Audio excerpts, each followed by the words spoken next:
Good evening, Dungeon Masters. I'm Baron Durop. I am joined here by my friend Alex from Ultimate Effort Show. He is, or half of Ultimate Effort Show. We are here today to discuss a first look of Shadowdark, a new RPG written and published by Kelsey Dion of the Arcane Library. And I have a lot of philosophical emotions about this RPG, and it doesn't happen very often. As somebody who has been a fan of the OSR and kind of a love-hate relationship, and also an avid fan of 5e, honestly, it's kind of weird. But no, this game does very special things for my heart and for my soul. So Alex, thank you for joining me. He's here to be a foil, to provide a counterpoint to my soapbox tirades I'm sure I'll get on as we discuss this game. But thanks for joining me, Alex. I appreciate it. Hey, Baron, thank you so much for having me. I really appreciate it. So without further ado, let's just jump right in to... Nope. We can share screens, everybody. We can do this. Boom. Welcome to Shadowdark. Okay, so I gotta stop for just a second here and say a few words. For anybody who is in the chat that might need a crash course history lesson to catch up, for this to make sense, what I'm about to say. What is the OSR? If in case you're a 5e player, what is the OSR? OSR stands for Old School Renaissance, or Old School Revival, or as I like to occasionally mock it, the Old School Rococo, which is, the overwrought, overplayed out love affair of the old ways of playing D&D. So, if we look at why is the OSR a thing? What happened? What actually... Why are we here today, ladies and gentlemen? I've got my dog trying to join me in the lap. This is Dova on the live stream. Maybe he doesn't want to be up here. Okay. So to review here, we've got the early editions of Dungeons and Dragons that were published by TSR, and then they went out of business. We're not going to get into details, by a prior woman's mismanagement, also named Cynthia, and the brand was purchased by Wizards of the Coast. And when they released the third edition, as we all know, they created the open gaming license. Well, a few people got really smart, and they said, we can go back in time using the open gaming license and the system reference document and use third edition text to recreate the old editions of Dungeons and Dragons and republish them and get them up to modern snuff, right? So that's how you end up with real standouts in the OSR movement, namely old school essentials, but there's also Swords and Wizardry, Labyrinth, Lord, there's a few others. The list goes on, but all of these are like retro clones that are a repackaging, a repolishing of the old rules, the way they existed in the 70s and 80s. And then we move forward through the ages, and everybody has been basically using, the OSR has evolved into this thing where we go through the ceremonies of putting on these rose-colored glasses and looking back through time and saying, that is the way D&D used to be, and now I will play at the way D&D used to be back in that time period. And there's a lot of creativity in the OSR movement. It's absolutely mind-blowing. Just like, for some reason, it was the right place and the right time for Google Plus and like the blogosphere to really explode and latch onto this movement. And people just started making all kinds of stuff that was awesome. But it's just churned and churned and churned and churned until now we're in present day. And I think there are two games in the OSR movement that kind of set the stage for what we're about to look at today with Shadowdark. And those are Nave and 5 Torches Deep. Nave came along, and that's a game by Questing Beast, Ben Milton. He wrote Nave. Go check that out. Nave came along and said, hey, you don't actually need the trappings of the old school games. You don't need all of that stuff, like rolling a 1d6 to see if you find a door or a secret door, stuff like that. You don't need Thaco. You just need this really small modular rule set with some attack bonuses and hit dice and equipment and go. You don't need any of it, just go. And it was really lightweight and really modular. But the problem is that it wasn't a complete game. It wasn't finished. It was just 3 pages on a PDF, which is great. And it taught us a lot of lessons. And then 5 Torches Deep came along and did something profound. 5 Torches Deep came in and said, what if I am an OSR player, but I want to get my D&D group who plays 5e to try out the OSR? And he wrote a game that kind of took a lot of the elements that were echoing around in the blogosphere of the OSR movement and smashed the best ones together into something that kind of felt like 5th edition and published that. And it was close. It was close, but it had a lot of like the OSR gimmicks and trappings repolished for a 5th edition somewhat style experience that was still true to the OSR. But the problem is that, one, it also was an incomplete game. It didn't have like a monster compendium. It didn't have magic generation or magic item generation. It didn't have a lot of stuff that a truly complete game needs to have. And then, ladies and gentlemen, this is when Shadowdark enters the scene. And it entered at a perfect moment. Because Shadowdark said, I see what OSE and Nave and 5 Torches Deep have done, but it's time to let go. It's time to let go of all of the things that, you know, have caused the OSR to become stagnant in certain ways. It's time to just bite the, you know, just kill our darlings and you know, bite the bullet and do the 5e thing. Because you know what?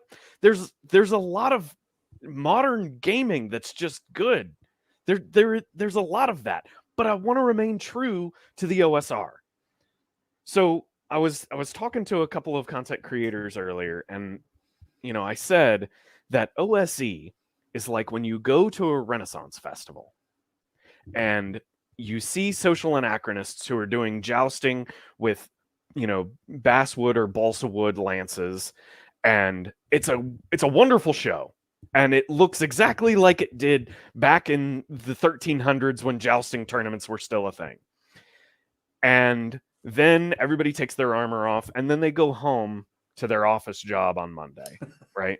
It was the way it looked back then in a time capsule. And, you know, I don't mean that with any disrespect to the OSE, because if it weren't for that repolishing and repackaging, we wouldn't be able to be here today. But Shadowdark says, I'm going to take all of those old school principles. I'm going to take all of those concepts and use them today with modern application. So it is like a televised New Zealander professional sports team performing haka right before a matchup as they welcome their opposing team. It is historical traditions with modern application. And that is what we are about to see today with Shadowdark. You're going to see as we go through this, and Alex, you're going to have to stop me from getting on another soapbox again as we go through here. But you're going to see how... yeah, please try. Just stop me.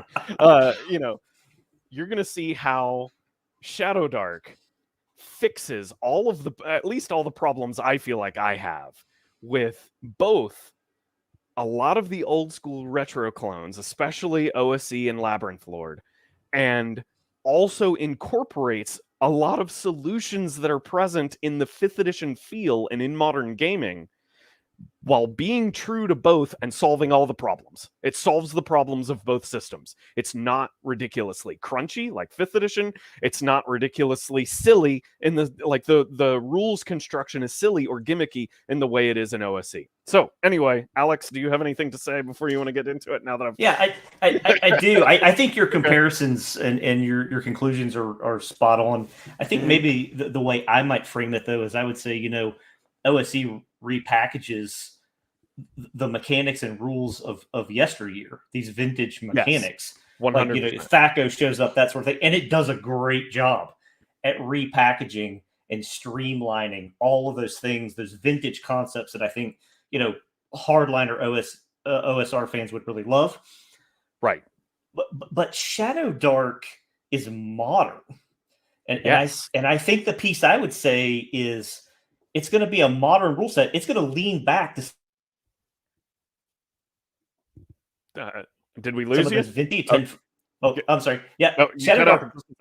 Sorry. Yeah. Shadowdark leans back to some of those vintage concepts. So you're going to see those. You're going to see the same sort of presentation, but the rule set is modern. And particularly if you're coming from 5e, it's going to be a very welcome, familiar experience for you. Yes. But even a better experience, a more comfortable experience is frankly how I would couch it.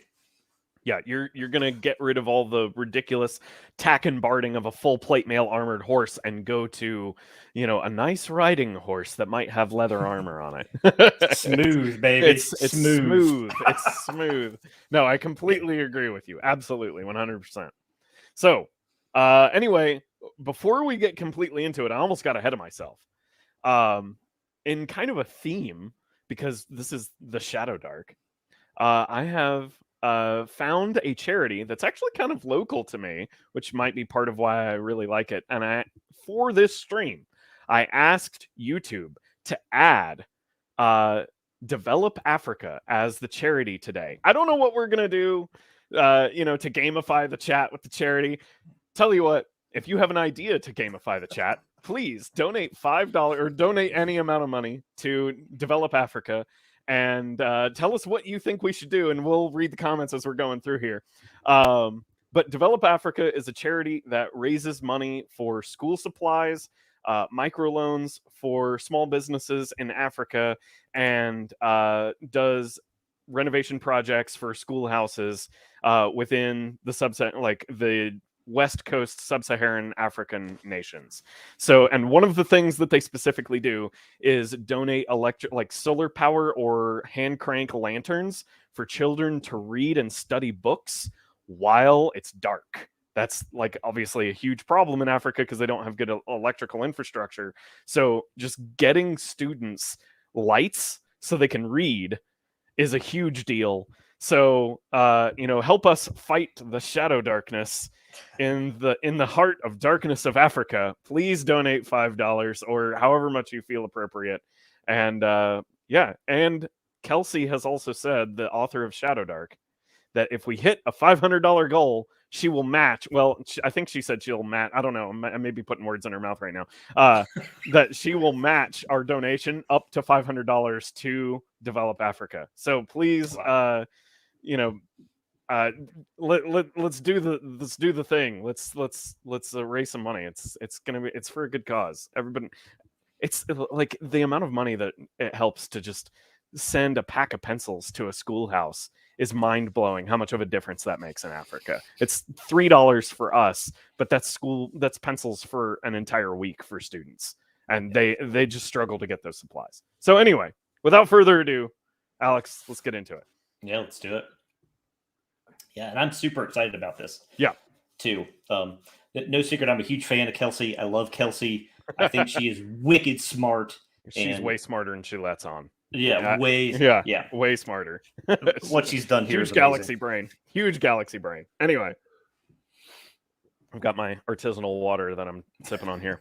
Okay, so front jacket, we've got weapons and armor, which I love. You need some weapons and armor? Boom, open it up. There it is. On the other page, we got some typical how do I do that thing? These are the most frequently answered questions right there on the interior jacket of the book. Just how to deal with difficulty class, how to deal with falling, what it means to focus on a spell. Dying, it's a 1d4 plus con modifier of rounds. So get healed if you roll a 1 and don't have a negative con modifier, because that sucks. It's only a minimum of 1. Yep. And you'll see trappings like this, like morale. If you're not familiar with the OSR, morale is a very important thing for monsters, because if they lose their morale, they flee, which is something you're always trying to do. But now it's tied to a wisdom check. So you'll see a lot of 5th edition style verbiage as we go through here, remastered or reapplied from old school concepts. Yeah, absolutely. So anyway, table of contents, we'll just whiz by that. Okay. Oh, but it's so tidy. Oh yeah. And I would just say, Ryan, because Baron, because we're kind of getting into sort of the nitty gritty here, in terms of Shadowdark, and I, I'm all about the details and the nitty gritty, but just 30,000 foot view here right out of the gate. The book craft here is amazing.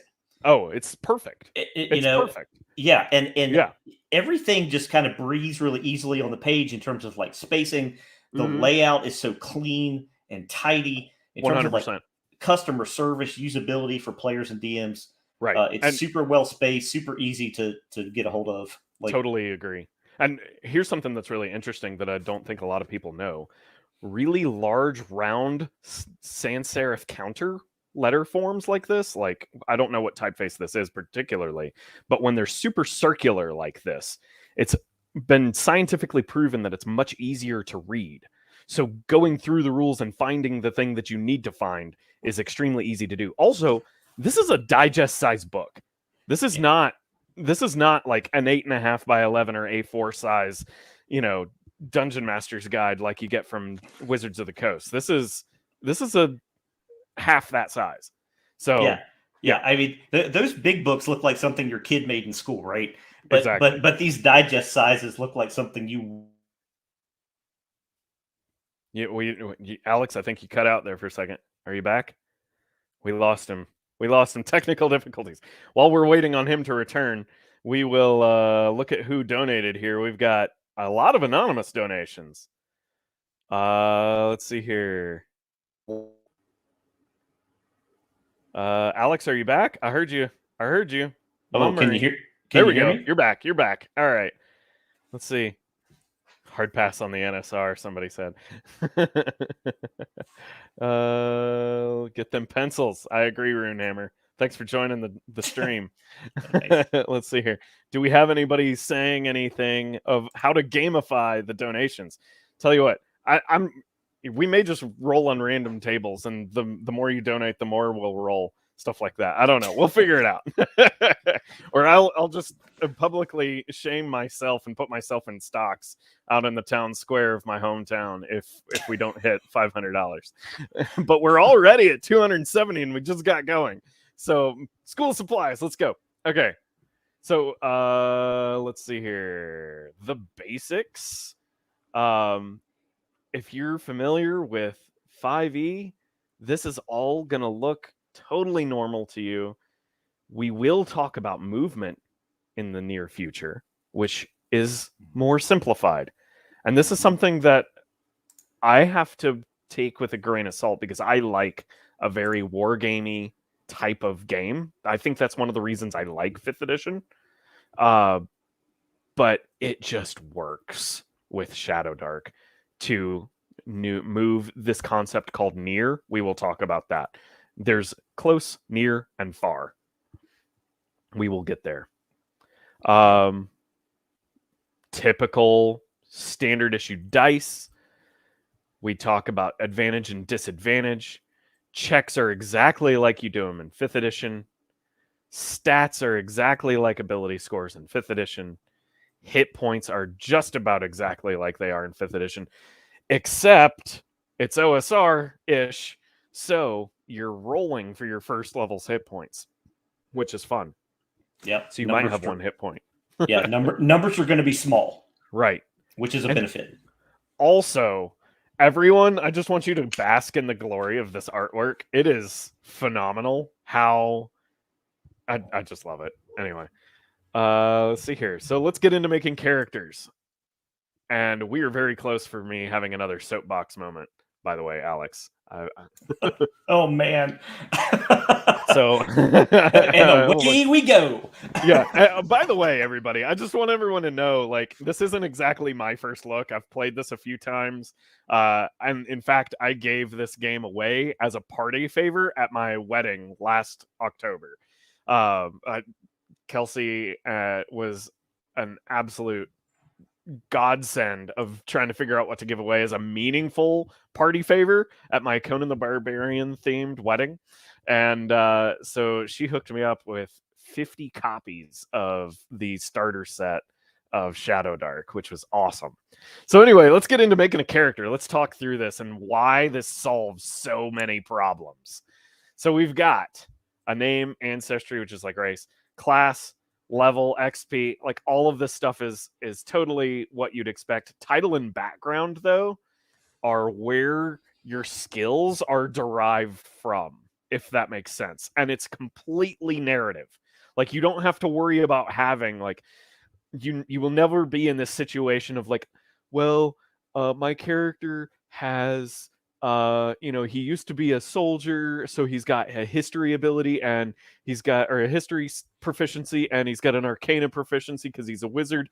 So, I need to know this one particular weird thing about this, I don't know, some military order of battle mages that is no longer alive.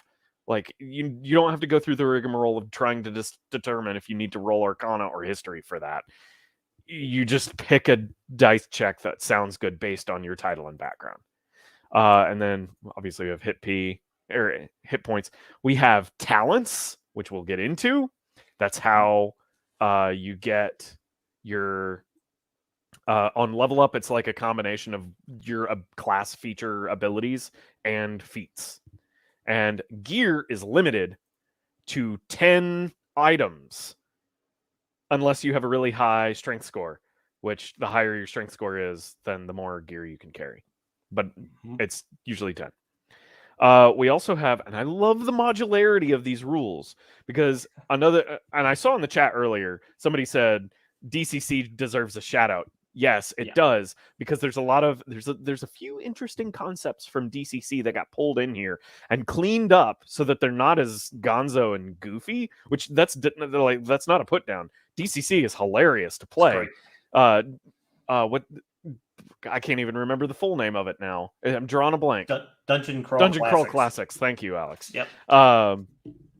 But no, you start off with a 0 level character, and spellcasting is wild in that game. But you have options. You can either start as a 0 level or with a bunch of 0 level characters, or go straight into the game with a 1st level character. Now, if you're a 5th edition aficionado, you might ask, why the heck would you start with a bunch of 0 level characters? Well, it's supposed to be like a grindhouse or grind horror, grind out type of horror game where you put 40 villagers through the meat grinder and only 3 of them survive, and the ones that survive are the characters that everybody else make, or like all the players make characters for a campaign out of. So you might have 40 at the table, and you just run them through the gauntlet with a bunch of demons who come out of a portal and destroy the village. The ones that escape, those are the ones that you can make players from, or player characters from, for the campaign. So yep, old school funnel. Super fun. It's hilarious. Okay, so we've got stats exactly like you'd expect in 5th edition or in OSE. We have ancestries, the dwarf, elf, half-orc, and goblin. I love how it's just one sentence, the languages you know, and a very brief description of the thing that you get for the race. It is so clean. Absolutely. So clean. And I love the goblin is a player ancestry starting out. I love it. Yeah. And with keen senses, can't be surprised. And the best part is, if you flip to the monster section, which I know we'll talk about, the goblins there have the same ability. So, like, Kelsey's attention to detail is so on point. I do want to back up real quick for a minute there, Baron, and say about the stats. It's 3d6 down the line. It is 3d6 down the line, which we'll get into why I say that is a problem, but it is solved here. And she also says, optionally, if none of your stats are higher than a 14, you may re-roll. So yes, it's 3d6 down the line, which means it's kind of random what kind of character loadout you're going to get. But if your character sucks, you get to re-roll. So you're gonna have a decent stat on one of your abilities. You may not know at the beginning of the game if you're going to be running a thief or a wizard, but you'll find out. Absolutely. Well, and I would also say, the game explicitly invites you, if you don't like a rule for, as a DM, you and your table, if you want to do something different, do it different. Roll them and put the best one. Go ahead. Yeah. And not only that, we'll see later some house rules that have kind of beaten around in the OSR community for a while, and various hacks that you can apply to the game. The rules explicitly have names for them. There's like a hodgepodge loadout that you can get later on. We'll talk about that. It's like turning on skulls in Halo if you want to, a more challenging experience, that type of thing. Right. Halfling and human. I love human. You gain 1 additional talent roll at first level. It's just so elegant. How do you, like, 3rd edition was you get 4 additional skill points and 1 additional feat. You get an additional feat and additional ability score bonus in 5th edition. But this is just so elegant. 1 sentence, you get an additional talent roll. It's so great. Yeah. And I would just say in general too, back to my comment about the book craft, right? Oh yeah. Kelsey's economy of language here in Shadowdark is so good. She that's what struck me, is how easy it is to digest and read through. I mean, literally almost the entire book, almost in one sitting, because of how clearly and concisely she prints every concept. Yeah. So genius. Like, this entire page is not even 50 words. Maybe, it might be 100 words.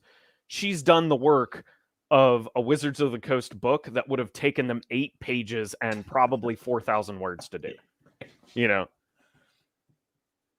So now we're going to get into the classes. And again, this is the fighter class. This is it, right? You get an illustration on the other side of the page. This is it. This is fighter. You get proficiency in all the weapons, all the armor and shield. You get a D8, which is, that's fun. It's not a D10 anymore, guys. If your constitution, you add your constitution modifier to your gear so you can haul a lot of stuff. You get +1 to attacks and damage with a weapon of your choice. You get grit, which is, I can't remember. It's been a while since I've read this. What is it? Oh, you have advantage on either dex or strength checks, which is awesome. Correct. Yeah. But here's the magic sauce, and here's my next soapbox here. So everybody donate some money to donate pencils and get some of these children's parents. Like, seriously, the charity that we're raising money for here, I just want to like kind of revisit that really quick. It is mind-blowing how much a difference a microloan, and we're talking like $50, a microloan can make to a family in sub-Saharan Africa. It might be that all this particular family needs is a chainsaw. And if they had a loan to buy a chainsaw, they could start a charcoal making business that would take them out of abject poverty and into the middle class in their country. And all it takes is $50. And that might be enough to get that family on a course to where they can get their kids into education and, out of cobalt mines run by Chinese gulag operators. I didn't say that on the stream. I'm probably going to get demonetized for saying that. But, so fighting the darkness, turn the lights on, get these kids some torches, some lights, so that they can read books for their education in Africa. That's what we're raising money for today, guys. And I feel like I'm ignoring the chat. We'll stop when we get done with classes, and we'll check out the chat. Okay. So, anyway, here's a big problem I had with OSC, and I've got a script that I'm halfway through writing about this. And it's not OSC, but it's OSR in general, is that I find it very disingenuous for a dungeon master to say that it's, that the world building that they do or the game that they play is like rules light and doesn't have a lot of crunch, which is kind of true. But then when they're building their world, they have access to like this huge blogosphere, all these zines, all these books, tons of random tables. Like, just go look at the Tome of Adventure Design, which is a fantastic book. It's just like, I've got an entire bookshelf in another room of just nothing but like OSR books and zines. And they're filled with awesome random tables. And I can build a world to explore what that world would look like as I'm doing the world building for my campaign. But then to say to a player, yeah, sorry, all you get to pick is a fighter and maybe a wizard if you don't want to level up ever and you just want to have one hit point and die. So when your character dies, all you get is 3d6 down the line, and maybe you get to make an attack once around. Like that's just lame, right? It's really boring for the players, I find. Like they don't get any value out of actually leveling up. On the other hand, the exact opposite problem exists in 5th edition, where players who are really good at understanding the mechanics of the rules and know how to build a character, if that's just something that they enjoy, that's fine. But more casual players who just don't really mind to look at what they get when they level up until it's time to level up, they're never going to be as powerful as a character that's kind of pre-planned.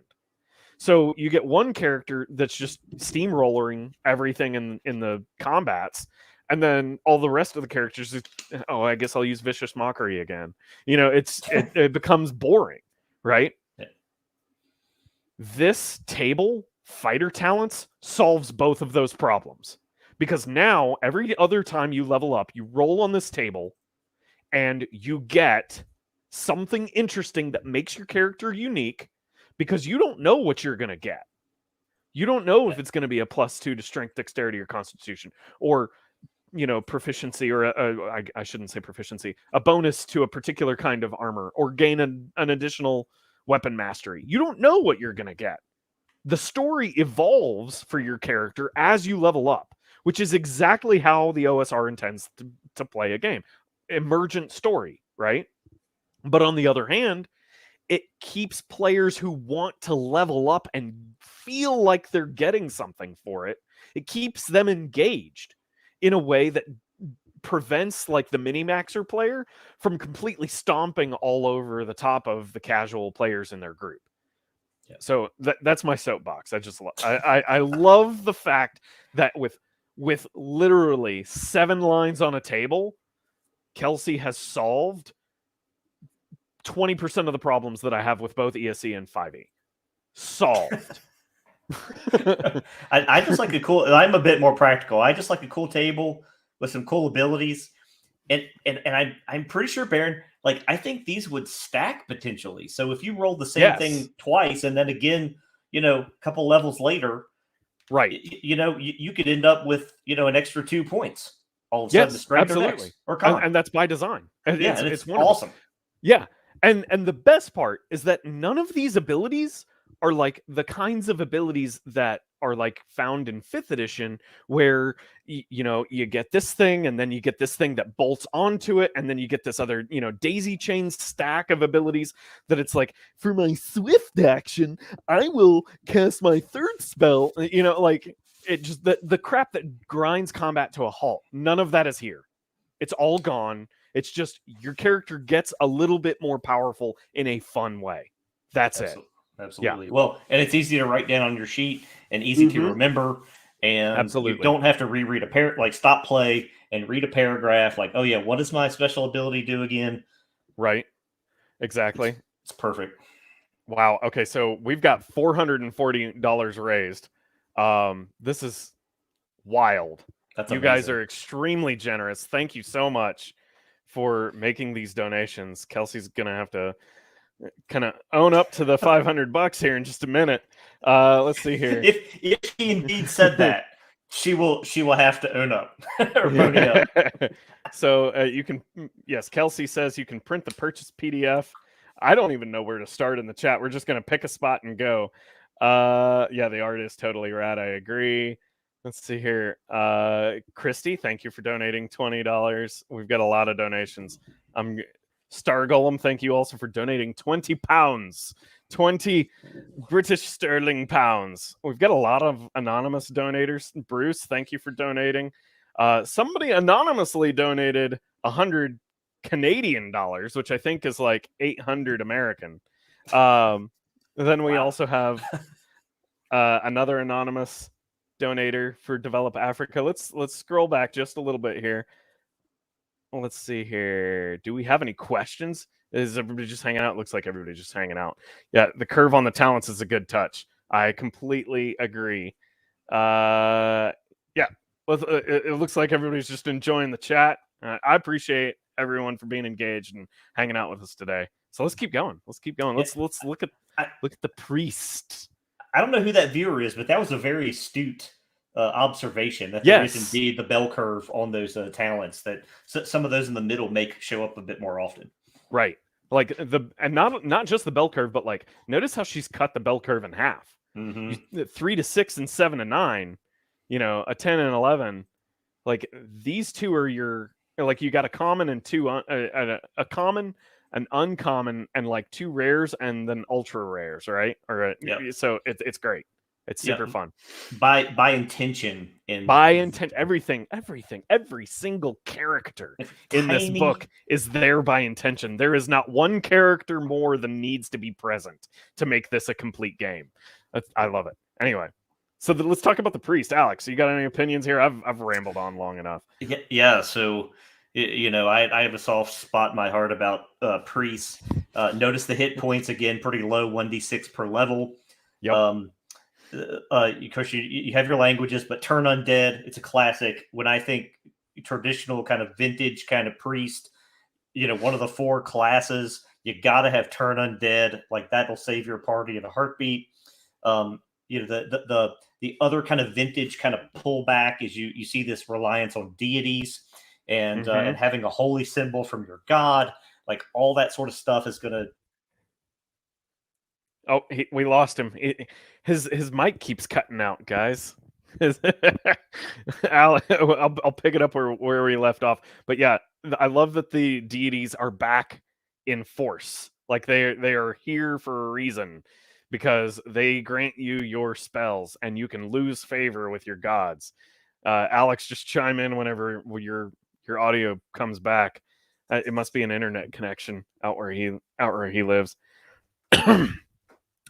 You'll also notice that spell casting is interesting because Turn Undead is a spell. We will get to spell casting soon, everybody. It's going to be really interesting to see how this works, because this solves yet another problem that I had with both 5th edition and with OSE.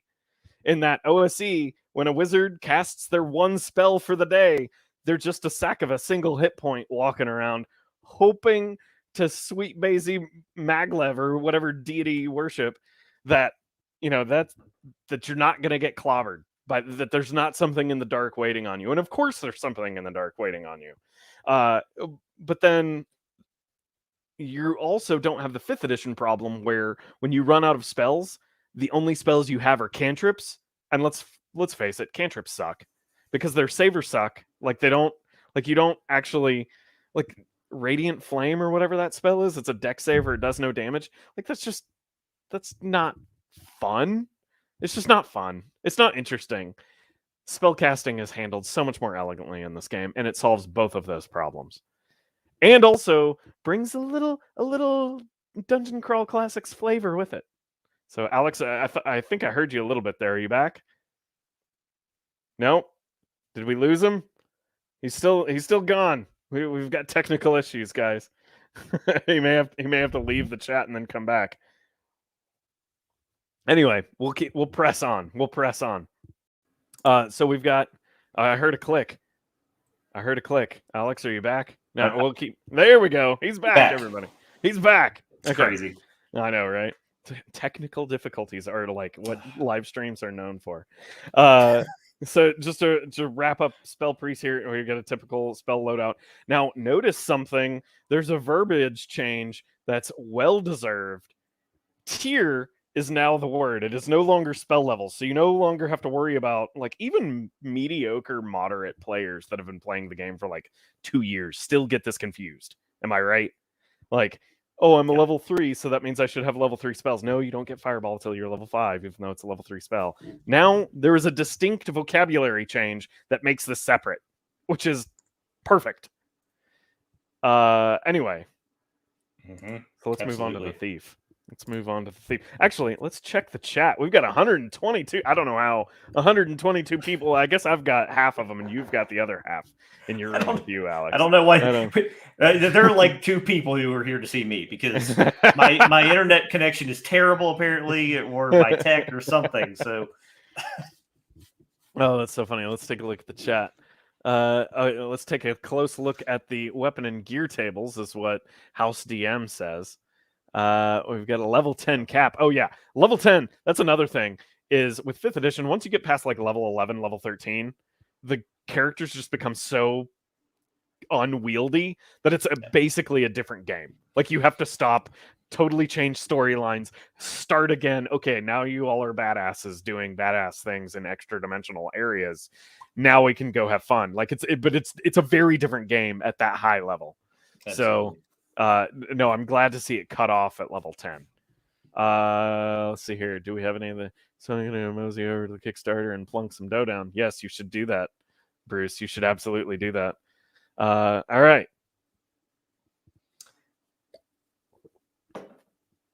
Let's see. Let's keep going. Did we look at Thief? We haven't looked at Thief yet. Yeah, and I have a key observation here. Okay. And that is, so there are no like skills, so to speak. Right. Right?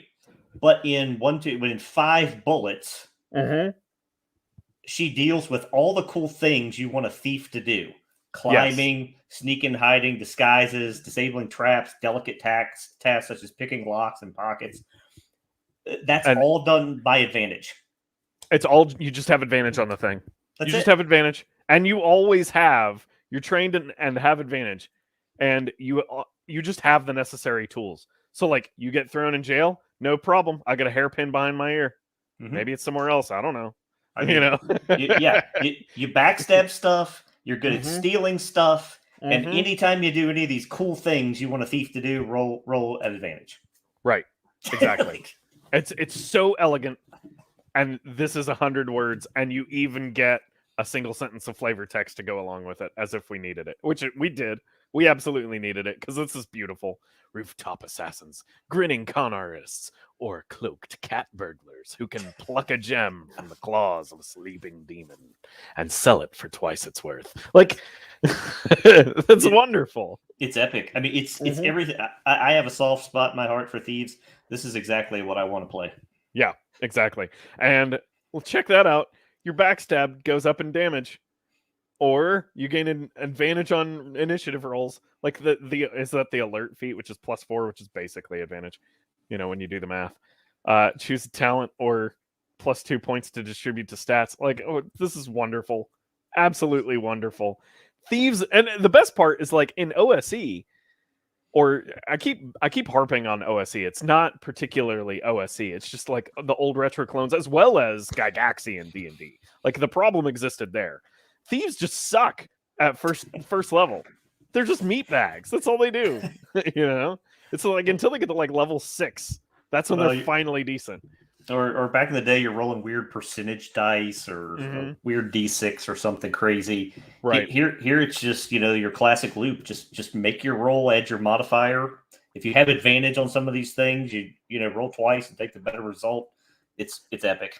Right. No, I totally agree. And then check this out. Mithril chainmail. What? Mithril? Right there in the class sheet. We'll talk about Mithril as we get later on. Okay, so I love the artwork. I just got to keep saying and look at the dot gain. I didn't notice that before, but this is me nerding out as a once upon a time graphic designer. This is a printing methodology called dot gain. If you ever look really close at like a Coke machine, you'll see what I'm talking about. Everything is made up of a bunch of little dots. That's one of the easiest places to see dot gain in action. Yeah, the art is so good. I know, right? Okay, wizard class. Rune tattooed adepts. Bespectacled magi. Oh, bespectacled, excuse me. And flame conjuring witches who dare manipulate the fell forces of magic. That was me musing Runehammer right there. Yeah, that was your Runehammer impersonation. All right. Flippity Jupiter. Okay. Go ahead. I've been waiting to talk about Say again? the magic. You were cutting out. I've been waiting to talk about the magic system. Yes. Well, please do. Please step on a soapbox. After everyone donates another $5, raising charity. Have we hit 500? Oh, we're so close. Close. I know we're talking about the wizard class. Mm-hmm. Maybe I'm jumping the gun here. No, you're not jumping the gun at all. We can jump around if you want. But all of magic is roll to cast. That's such a modern approach. So roll your D20, add your modifier, see if you meet or beat the DC. Yes. But the best part is that tier level that you talked about is so critical because that becomes your DC for spell casting. Yes. It's kind of like a harkening back to like reverse spell resistance mechanics from 3rd edition almost. Absolutely. If anybody remembers that at all. That's my high school years. Yeah, absolutely. Yeah. So the vintage folks are going to see that chart. You know the chart I'm talking about. It's 3 at level 1, and then it's 4 plus. It's 4 at level 2. It's 4 plus 1 at level 3. It's 4 plus 1 plus 2. It's like the ending of Clue. 4 plus 2 plus 2 plus 1. You're going to see that chart. You know that chart. It's going to feel very familiar to you. But those are the spells that you know by spell tier, and your DC is determined by your tier. So if you have a level 1 tier spell, your DC is 11. If it's a 2, it's 12. If you're trying to cast a tier 3 spell, it's 13. That's super easy to remember. Absolutely. And what's great about it, oh my God, this is so beautiful. If you cast and you fail, it's burned. You forget it till you rest. Yep. And if you fail, if you roll a natural 1, which we will get to on the mishap table, that's real fun. Yeah, it's real fun. It's explosive. But how genius in terms of solving this whole spell slot thing and all that sort of thing. It's so compact. It's so tidy in terms of the design. Like that's one of the first things I look at, right? When you jump to a new system, like how does the magic work? Like you're not going to have the book at the table to know how your wizard works. It's correct. So beautiful. Yeah, and we'll look at some of the spell descriptions when we get there, just to show you just how beautifully terse, as is everything else in the book, how beautifully terse everything is. So, precise. Yes. Precise. I love precision. So you get daggers if you're a necromancer and staffs if you're not a necromancer. You get the 1d4, so you might end up with 1 hit point, which sucks. But then you get in rare languages, which are fun. That's like she called them what did Kelsey call them? Diabolical? No. It's an interesting word that's more encompassing, and I can't remember what it is.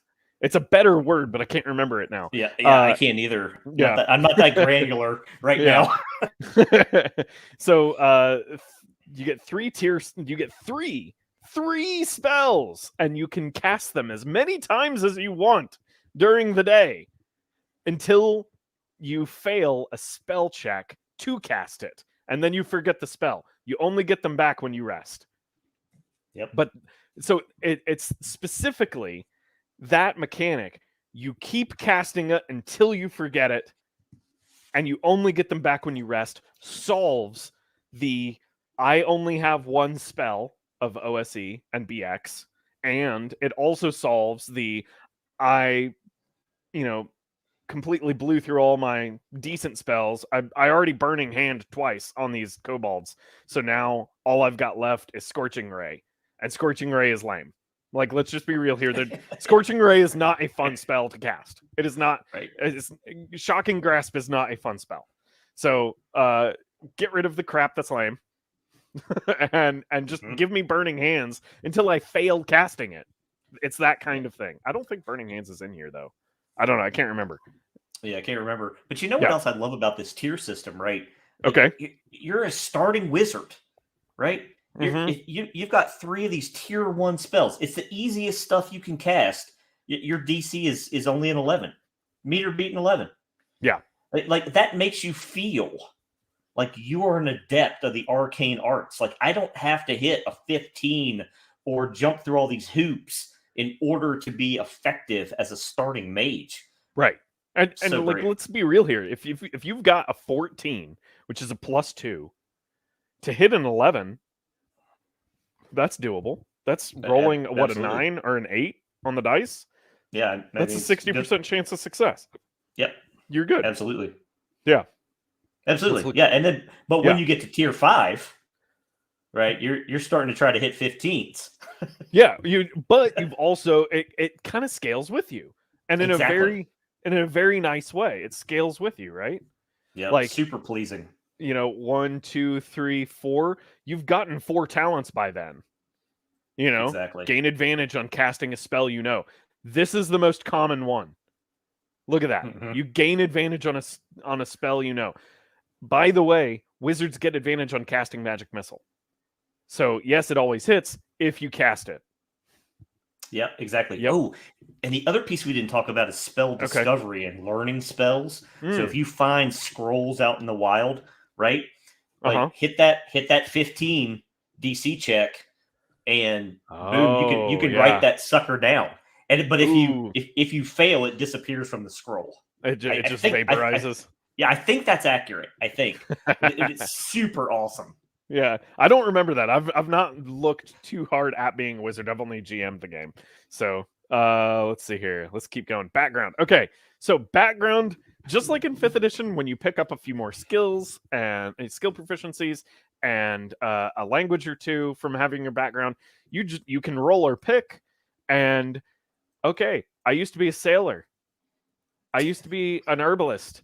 And now I just know about this stuff. You don't need skills. It's just like the DM says, you're trying to identify a poisonous flower in a graveyard so that you can make a poison for some reason. Okay, you just have advantage on the roll because you used to be an herbalist. You're in a mine and you need to know what the thing was. Yeah, you used to be a jeweler back in the day. You can probably identify the ore. Take +4 on, or hit a DC 12 instead of a 15. Everyone else has to roll an 18, but the jeweler in the party, he gets to roll a 10. And I love this word, just a call, but like this is OSR for sure. I'll donate $50 if somebody can tell me what this is without reading this and how to properly pronounce it. That's the old way you say surgeon. It is, yeah. Very, very vintage. Yes, John. All right, so let's go to alignment. Alignment is back to the old school method where it's just chaos, law, and neutral. There is no, 9 block. You don't have the Brady Bunch anymore. It's just chaos, law, and neutral. And what I like about this is that it kind of underscores, like, this is something that I think 5 Torches Deep got right, in that there really wasn't an alignment. It's just, capital E evil is what he said is you're either evil or you're not, and the players aren't evil because they're not like the most twisted necromancers. They're not demons from another plane. Those things are capital E evil. You're not it. So this kind of, returning to this kind of harkens onto those tropes, I think. And that's really good. Yeah, absolutely. And unless everybody is willing to go, hey, let's just play a romp. You know, it's so better not to have like some parties evil and some, that one lawful good do-gooder and then that clash. Exactly. So I'm super pleased to see chaotic, lawful, or neutral. And then the invitation that, hey, if alignment doesn't fit at your table, because a lot of folks don't play with alignment these days, that's the more modern approach in a lot of gaming, just leave it out. Or if you love it, keep it in. Keep it in. Love it. Totally. Love it. Now, this is like the only time I think in the game. I mean, technically there is implicit lore with the magic items, sure, but this is the only time in the book that you get lore, and I love how you kind of get this implicit look into Kelsey Dion's brain, because you can peel the skull back and look at the pink matter within, the oozy brain bits inside, and see what world is this game best suited for, or what world does she believe this game is best suited for by looking at the gods. What's important here? And I love that Saint how do you pronounce this? Taragnus, I guess. Legendary knight, patron most lawful of humans. She ascended to godhood long ago and is the embodiment of righteousness and justice. It's like the Sarah Angel from Magic the Gathering, right? Right. Right. I have to say, I love your astute observation here that this really is a peek inside Kelsey's mind. Yes. And I love that she included these. Yeah. So good. Because it's like the struggle between the Saxons and the Danelaw at around like 800-ish AD, 700-ish AD, when they're trying to figure out, are we worshiping the old gods? Are we worshiping Christianity? And it, like, that era of history kind of has a certain feeling to it. When you go and look back at the mythology and the mythos of the religions in the context of that point in history, Christianity then was very different than it is now. And obviously, the old Nordic pagan religions are horridly different than they are now. Nobody's eating people anymore as a form of religious rite, or at least we hope not. But you get a different feeling by looking at these gods. So like the god of feasts is the second most important. The manifestation of law. The unbending secret keeper is the one of magic. It's not, this, goody two shoes librarian. It's a secret keeper. So I think it's really interesting to look at, what the implicit game world is that is best suited for Shadowdark, or what she implicitly asserts is best suited for Shadowdark. And that's not to say that you can't get rid of it. And like, you could running Dark Sun in this system would be amazing. Mm-hmm. I don't know why that just popped into my head right now. But like Memnon, the first manifestation of chaos. He is Madeira's twin, a red-maned Leonin being whose ultimate ambition is to rend the cosmic laws of the Covenant from his sister's skin. What? Yeah. Like, well, there's so much packed into those two sentences. Well, and I just love you. So first of all, you need to know, Baron, that Ord is my boy. He and I go way back. Oh, really? Okay. Yeah, we do. And it's awesome that Shun the Vile, she schemes in secret to displace Ord so that she can control the magic herself. And my DM brain loves that nugget. Right. He always cuts out when he's about to say something so interesting, isn't he? Alex, we lost your audio again. Oh, man. I want to wait for him to come back. We are talking about Shun the Vile. I want to hear what he has to say, but I love where he's going. Meanwhile, while we're waiting for him to come back, I'm gonna scroll the chat here. Let's scroll up a little bit. 15% chance to actually be a thief today. Runehammer says he's old. The randomized talents is a very clever way, Grim, of handling class and PCs. No, I totally agree. And yes, 3.5 was 3 and 3.5 was my high school years. I think it came out when I was in 8th grade. Rare languages, Varga, thank you for letting us know. Celestial, Diabolic, and Draconic and Primordial. There's 4, not 3.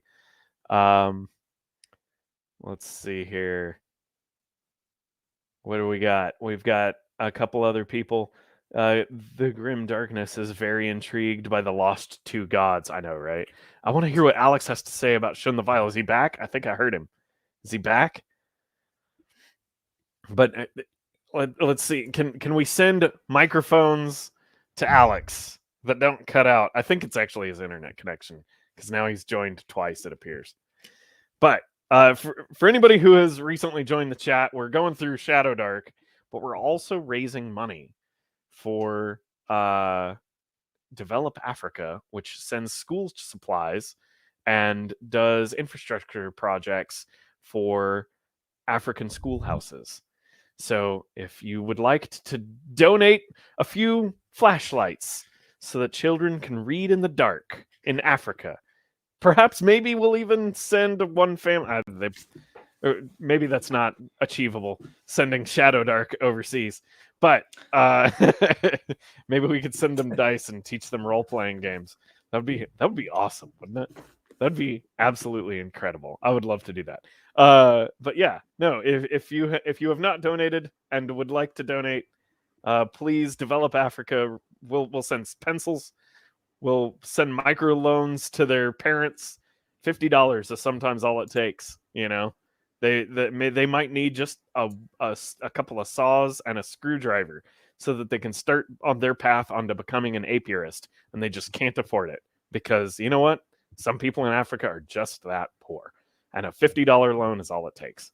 So we get another anonymous donator of $20. Thank you for doing that. Alex, are you back? Can you hear me okay? Mm-hmm. Oh, we great. were waiting on you because you were saying something interesting about Shun the Vile. I want to hear what you have to say. Well, I was going to say, she schemes in secret to displace Ord and control the magic herself. And yes, my DM brain loves that type of information because it's a hook I can use potentially to create adventures. Completely. Absolutely. And not just adventures, but like magic items. Like, is there a magical artifact that she's going to send hags out to go scour the world looking for to displace Ord with? Exactly. You know? Shun and her minions. Right. Right. And like, do you accidentally find out who the Lost are on your quest to get this artifact? You know, like, yeah, right. It's just wonderful. Like does she have Nazgul at her disposal? What does that look like? Nazgul. You know, like, so I'm all for this. Right. No, it's wonderful. I love it. And the artwork is just so good. It's just so perfect. Mm-hmm. Okay, so now we get into titles, which chicken chaser. Are you a chicken chaser? You know, this is like the titles that you get in Fable, the video game, which, you know, you can pay to get better titles, and that's what the villagers call you around town as you're walking around. And the default one that you start the game with is Chicken Chaser. That's why I said that one. Oh, but, that's great. Yeah. His name's Chicken Chaser. But no, I love that you get these titles, and I never really paid that much attention to titles. But for some reason, my players recently have really glommed on to these titles. And just on a whim, I called a neutral fighter in my party warrior, and they knew that was their title, and they like perked up. I don't know. It's interesting. But then I also started, you know, like, there's something about being a cavalier if you were a lawful warrior. Like, that means that you know how to ride horses. You know how to charge men-at-arms that are in a pike line. You know how to deal with heavy infantry. Like, that's fight with a lance. Fight with a lance. Like, that's serious business. You know. So you get to knight status now. You're like the lowest class of nobility. That means you probably get a farm. You know, like, there's interesting things to be said with just just each one of these little words that just pops out with emergent story. I love it. I love it. Yep. So we've got a few titles for all the different things. We've got the languages, which you'll recognize them if if you've played D&D at all before. I love that Thanian is its own language. Minotaurs and Beastmen. Mm-hmm. I've dabbled in a little Manticore. Let's see here. Starting gear. You start with 1d4 of the following. 1d4 times d12. That's what, or is it d4 times? You know what I'm trying to say. So, and then it's 10 plus dex is AC, just like in 5th edition. No more of that Thaco crap. Yep. We got gear descriptions. And I just love how terse it is. Where's the 10-foot pole? Is there a 10-foot pole in there? Yeah, there. Vintage 10-foot pole, baby. Right is there. It vintage? Where a 10-foot pole? Am I blind? Am I looking right at? It's above rations and below oil flask. Oh, it's pole, not 10-foot pole. I feel trolled. I feel totally trolled, Kelsey. It's wooden and it's 10 feet long. It's 10 feet long. Okay, then we have, so this is how many slots it takes, which you'll notice slots are a way you store inventory. It makes tracking it easier so you don't have to deal with weight, and it also makes it so you have to meaningfully track what you have in your inventory. A game that really turned me on to this, Nave did it to some extent, but Mouse Ritter is hilarious if you've never played Mouse Ritter. You should go check that game out because you have to cut out little cardboard chips to put on your character sheet, and you only have 6 slots, and you just put the little cards down. It's just so cute. I love it.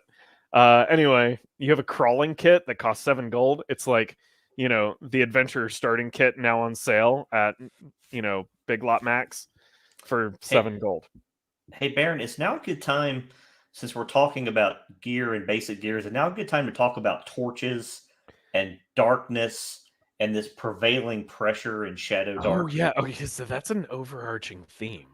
Exactly. We can talk about that now. Yeah. And when you're picking gear and they take up a slot, like having torches is a big deal. Yes. In this game, if you choose to play that way. Right. And notice that you get two torches and it's 2 gears. So 1 torch is a gear slot. Remember, you only get 10 gear slots. Maybe 13 if you're a fighter. I guess you double it or you add more to it with your constitution modifier. So maybe 15, 16. But that's it. That's all you get. So yeah, torches are important, and the darkness is always around you, which is correct. Yes. Well, and it's real time. So it's real time. Go ahead. You have 1 torch, I think lasts an hour of real time. Mm-hmm. And if you're delving, now it's not all the time. If you're out in the sunlight, it's not a big deal. But if you're delving, as the game talks about it, you're a delver, right? And your torch burns up, you're out of torches. You're in the shadow. You're in the dark, and you suddenly start rolling at disadvantage. Oh, yes, that's another thing. None of the character classes none of the characters have dark vision. Dark vision does not exist in this game, which is awesome because I felt like dark vision was just, especially now that almost every single race in 5th edition has dark vision. Like almost every one of them does. It doesn't make sense to not have it. So you might as well just hand wave away darkness effectively. I mean, I personally don't, but it's like using FLIR goggles. You can see shapes and that's it. You can't do fine detail work, but no, and we will talk more about the darkness later, the shadow darkness. Armor is super elegant. There's only leather, chain, and plate, as there should be. A leather gambeson and chainmail and plate mail are the only armors that really existed ever anyway. And mithril, you just multiply the cost by 4 and it costs 1 less gear slot. And there's no penalty to stealth or swim. So really great if you want to wear chainmail as a thief, right? Maybe you can cross-class. I think they don't. I think thieves don't get chainmail. Maybe if you're a fighter that wants to sneak, go for it, right? Oh yeah, chainmail is disadvantage on stealth, but then there's no penalty to stealth if you're wearing mithril. So you get your advantage on stealth back if you're wearing chainmail and whatever. Anyway, we got weapons. If you can get your hands on some, it'll be Right. nice. Right. There, I think this is funny. I think I saw earlier in a stream with Kelsey on her channel, somebody was talking about how they thought it was funny that there's only Warhammers. There's not like a small hammer. Am I understanding that correctly? There's maces, but there's not like a one-handed hammer. It's just it's a two-hander. So the joke is that blacksmiths can't make anything because small hammers don't exist. That's feels like a kind of a myopic view of hammers in your world. If you take that that right. track. No, of course, it's obviously a joke. Again, if you've played 5th edition, all of this stuff completely makes sense. And then, as you should in a good OSR style game, you've got random name generators. Because why not? It's hilarious to see what you get. Somebody roll us up. Throw a D20 in the chat. Throw a D20 in the chat. Who's rolling? What are we gonna do? I want to have a goblin character. Somebody give me a name. Yeah, this is There's so good. There's too long of a delay. I don't have a D20 in my hand. Well, and let me say also, by the way, right now you can go to Kelsey's website at Arcane Library and get her little mini Dungeon Master screen that has a similar character name generator. I've had it long before Shadowdark was even a concept, and I use that thing. I don't use a lot of DM screens, but that name generator for NPCs and other, it's so fantastic. I use it all the time.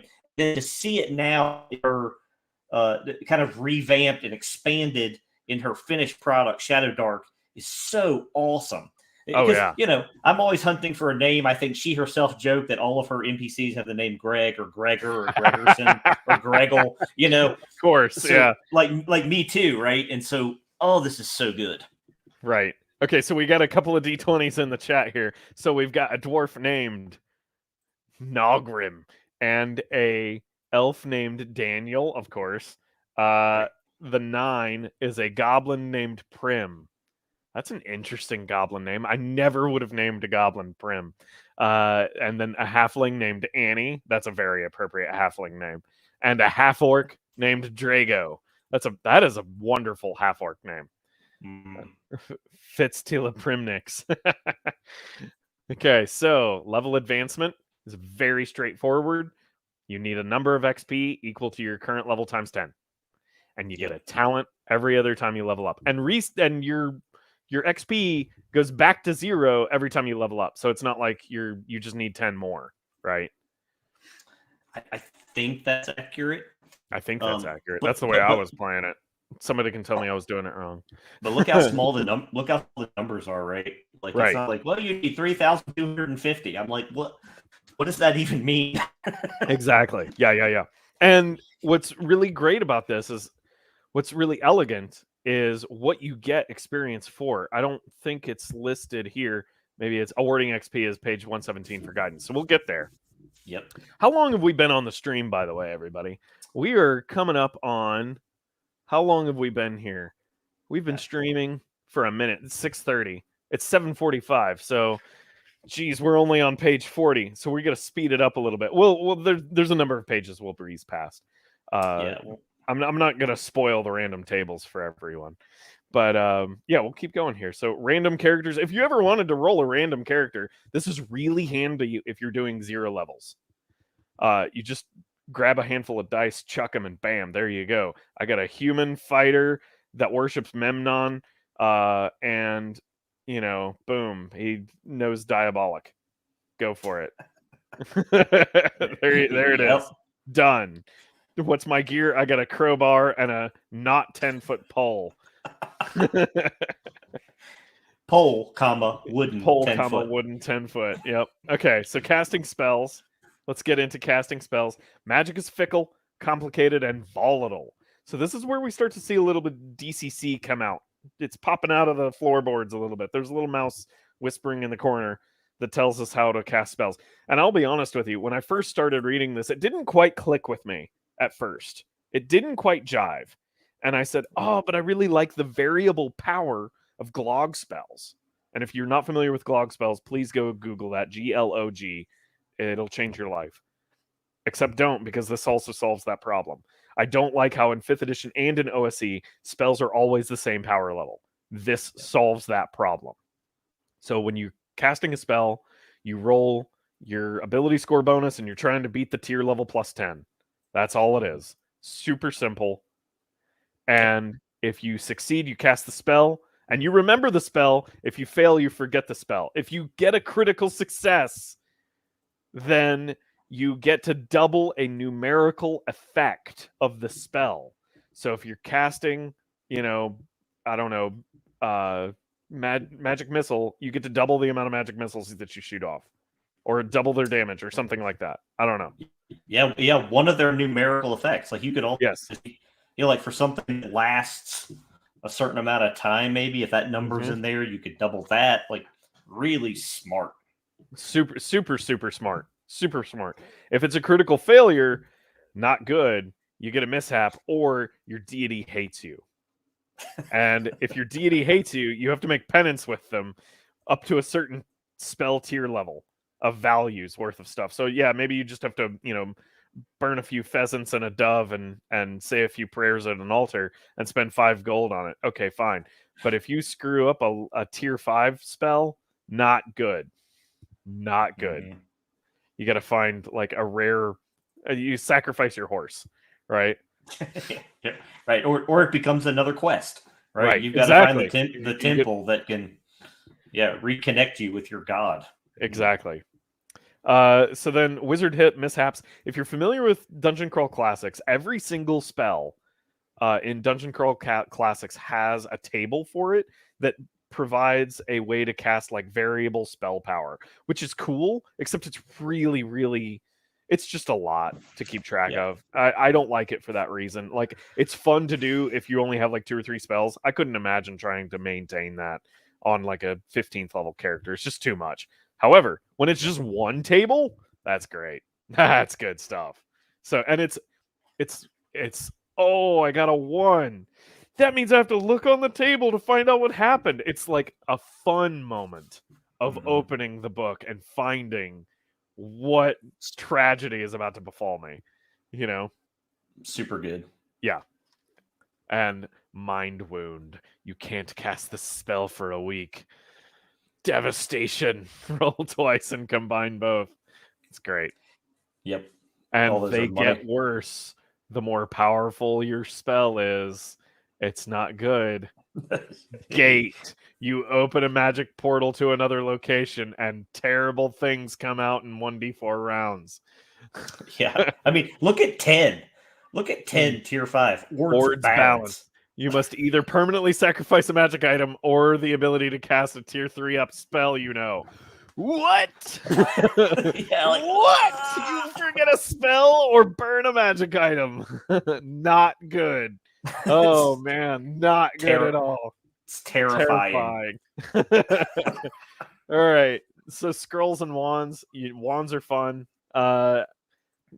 You can use a scroll by memorizing the spell if you roll 10 plus the tier of the spell. Otherwise, it vanishes. Then we get a lot of stuff. Spell attributes. We're not going to get into a whole lot here just because it's very 5th edition adjacent. But let's take. Do you have a couple of spells you want to look at? I'm just going to kind of bounce around because we've been on the stream for quite a while now. I'm just going to kind of bounce around and we'll pick at a few spells. I mean, they're just so terse anyway. We're not going to get into all of them. I love Wish, though. We'll definitely take a look at Wish. But like, think about as we start going through these, like what the language is for 5th edition, like for Acid Arrow 5th edition, right? Choose a target creature that you can see within range. Make an attack roll. Like, they make a DC, make a dexterity save or make a constitution. I can't remember which it is. Make a constitution save and take half the damage rounded up on a successful save or something. Like, there's such a crunchy amount of language that goes into the spell. No, it's you conjure a corrosive bolt that hits one foe, dealing 1d6 damage a round. The bolt remains in the target for as long as you focus. 1d6 around, you focus on the bolt and it keeps on burning them. And because this is a number, that means you can double it on your critical successes. Awesome. I love it. Animate dead. Touch a humanoid's remains. The remains must have at least 3 limbs and a head intact. So you can't just slam a bunch of bones together. The undead creature acts on your turn. After 1 day, the creature collapses into grave dust. Let's see. Do we have any that we want to look at in particular? Burning hands. That's a classic. You spread your fingers and thumbs touching. I used to think it was like this when I was a little kid, by the way. It was like you collapse your hands together. Creatures in the area take 1d6 of damage, and flammable objects catch fire. Control water, create undead, detect magic. Like, just look at how simple this is. Roll a number of d6s equal to +1 plus half your level rounded down. 1 target you touch, and notice how Kelsey is using the number 1 there. Thus, it is doubleable on a critical hit. Target regains that many hit points. Like, there's so much care put into every tiny little detail. Like, it is clear. This is S tier level game design. Dim door. You teleport yourself up to one willing creature to any point you can see. So it's wonderful. Wonderful. Featherfall, Fireball, 46 damage, which is massive in this game. Alex, did we lose you? I think we lost him. We're just going to keep on breezing through these spells. Let's see here. It kind of looks like Glog spellcasting a little bit. Yeah. Let's see. We're gonna go to the chat here. Is that a hammer? It was a hammer. You're right. So maybe there are hammers in the game. Never send hags as they're in hammer. But we need $30 more. Yes, $30 more, everybody. $30 more. Oh, I think we've got Alex coming back. We need $30 more to send school supplies to Africa. And then we double the amount that we raised to $1,000 because not Alex. Excuse me, Kelsey. Maybe we'll make Alex because he keeps on dropping out of the stream. Oh my gosh. Alex, you're also on the hook for another $500 if we hit the goal. And I will also, if you do it, I'll do it. I just got a message that they are working in my area, so on my internet. So isn't that great? Oh, that's wonderful. Perfect timing. Oh man. Sorry, everyone. No, it's all good. It's all good. But please donate. Yes. So we got hold portal, magically hold a portal. The knock spell ends the spell. I like how even though we're super terse on what's going on in the spell, the knock spell ends this spell. Boom. That's all the language you need. Invisibility. You can't see them. Done. Moving on. Like, I just love how utterly simple everything is in the game.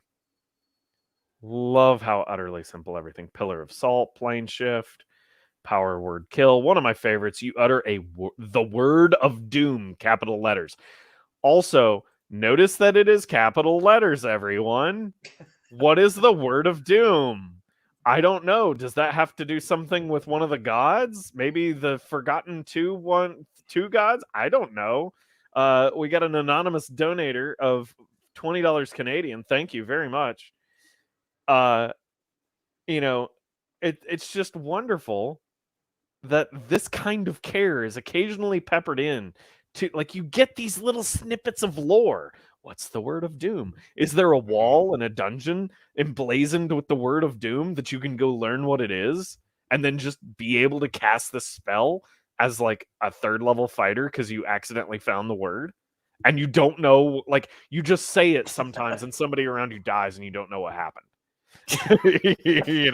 It's like you go and visit the local city council and one of the cities, like the record keeper just drops dead and vomits up blood. That'll also get me demonetized. Good way to go, me. Pure insanity. I know, right? Note that that's a tier 5 spell. But... Yes, it is a tier 5 spell. And I love that, like, the levels 1 through 9 spells have been compressed into tiers 1 through 5. So even though you're only level 10, you're still getting access to the to the awesomeness of like level 7, 8, and 9 spells. Absolutely. Let's look at prophecy. This looks. I love divination magic. I find that divination magic is like, it might be for the way I play Dungeons and Dragons, because I build my campaigns to be like Conan the Barbarian plus Game of Thrones put in a blender. That's kind of my style. So, it's like everybody is just poor working class, and then they get ground up in the machinations of, evil people just vying for power. Well, then it's a big deal if you can ask the GM one question. Exactly. Get an answer. It's a huge deal. Yeah. Okay, so rebuke holy, restoration, regenerate, scrying. This is one of those spells that does take like a paragraph. I will forgive you for using 4 sentences. 4 sentences to explain this one. It's the only place in the book, folks. Yep. And Grim Darkness and another anonymous donator got us over $500. Kelsey, I expect to see a $500. No, you don't have to do it right now. But we did it. We hit the goal. I can't believe it. This is awesome. Oh my gosh, she did it. It's $500. She's donated. We are now at $1,000. Everybody, we have now raised $1,000. That is epic. For school supplies for African children. That is amazing. Thank you so much. This is absolutely amazing. And we're only halfway through the book, I feel like, or at least what we're going to look at. So, wow. I'm just kind of blown away. Yes, all of these chats that are currently scrolling by are correct. Those are the correct feelings. Fireworks, explosions, 100%. Oh man, epic, wild. You all are awesome. I love the community that we've got here, and not just here at Dungeon Masterpiece, but like the whole D&D ecosystem. It's so positive. It's so wonderful here on YouTube. Like I've talked to YouTubers in other niches, and the people are just not as cool. You guys are awesome. Thank you for being so charitable. It's wonderful. Thank you so much. It means a lot. So anyway, keep it going here. Okay, wish. I love wish. This is my favorite. Make a single wish. Oh, this mighty spell alters reality. Make a single wish, stating it as exactly as possible.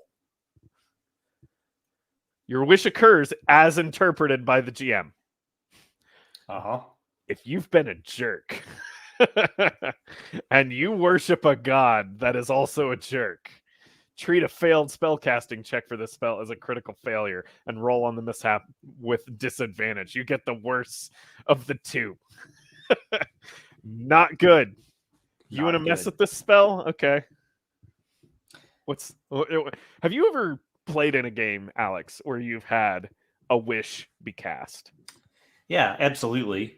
Tell us about that experience. I've got 2 quick anecdotes. So our good friend Joe over Runehammer Games, and part of our sort of council game with Kelsey and all, he got a wish ring recently in our Ghost Mountain game, and he used it almost instantly because Joe has stuff burning a hole in his pocket to restore this. There's this young girl, her brother had been corrupted into this demon monster. He used it to restore his soul and return this guy to her, which is a great use of it, right?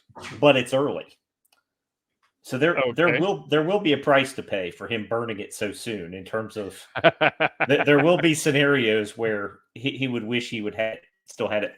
So that's one. 2, I actually had a game not too long ago that I ran where Kelsey had to make a wish. She held in one hand the Tesseract dagger, which if you get stabbed with a Tesseract dagger, you're erased from existence. It destroys you. So it's a perfect item of destruction. That's like worse than the Vorpal sword from Through the Looking Glass. Correct. In the other hand, she held the creation dagger, where you could create or do anything, but it cost you the life of a loved one. And as their companion, who believe it or not was being played by Brandish, as he was out, he's like, I'm gonna die anyway. She wished for him to die to fuel the creation dagger. And her wish was that neither dagger had ever been made. Whoa, that's like And it, yeah, meta. and I can't. I'll let her tell it at some point, but she was very emotional in this moment. They all were, and the cool part was interpreted by the DM, and basically they return to like this pasture, right, where none of their events had ever happened. Wait, like none of it had ever happened at all. Like even the lead up to that. Yeah, with the daggers destroyed, the main dragon, who was sort of the bad guy, had never risen to power. Durithrax, she'd never come into power, and they were just on a grassy meadow, restored. Wow. And there were sort of tears and high fives and all that sort of abounded at the end, including their lost comrade. If the daggers had never been made, he had never existed, he would be back. Yeah. Wow. It was ending, but it was a pretty epic ending. So shout out to you, Kelsey. You're a special, wonderful person who handled that power and responsibility probably the best way I have ever seen anyone handle it. Much in the way you've created and carefully crafted Shadowdark. This is epic. That's awesome. Hard out to you, Kelsey. Zone of truth. You compel creatures. You can speak truth. Gameplay. Okay, so we've got some fun flavor text to get our minds thinking. Characters are crawlers. Think outside the sheet. This is just kind of some OSR precise, but OSR reminders. So if you're coming from 5e, this is definitely worth reading. This will get your mind thinking about how to do OSR. Onward. Let's go. This is all standard issue stuff. I don't want to call it standard issue. That's an insult. How many luck tokens do you have? This is like inspiration. Using stats, exactly like you would find in 5th edition, making checks. Yep. Some good boilerplate numbers. I love that it's boilerplate. This is kind of like God, why can I not suddenly think index card RPG, where you just get 3 numbers based on a target value. And this is the right way to handle this. Yeah. Well, and I would just say in terms of the core mechanic, right, because of the modern approach, your basic loop that you're going to see most often is roll a d20, add your modifier, and then hit a 12, which is going to be the normal mine run DC that you're going to see over and over and over again. 100%. Opposed checks are opposed. And I love this. Only ask for a check. Like, I've got an entire YouTube video talking about this. And I'm terse. Like, I will take a 45-minute Matthew Colville video and smash it into 6.5 minutes. And she took one of my 6.5-minute YouTube videos and smashed it into 20 words. Right? Like, that's all you need. That's it. That's all you need. That's the DM advice of the century right there. Let's see here. So good. Time, real time. Time passes in real time. If you can't track real time in your game, assume 1 hour is equal to 10 rounds. That's kind of an old throwback to the OSE, or the old school way of doing it. Yep. I'll kind of breeze past a little bit of this because we starting to get kind of noodly, and we've been running for quite a while here. There's a couple of things I want to look at here, though. Initiative is fun because rather than trying to keep track of like whose turn is next, all you do is roll initiative to see who's up first, and then you go clockwise around the table. That's it. That's initiative. Let's see here. We got light sources. Attacking the light. Total darkness is deadly.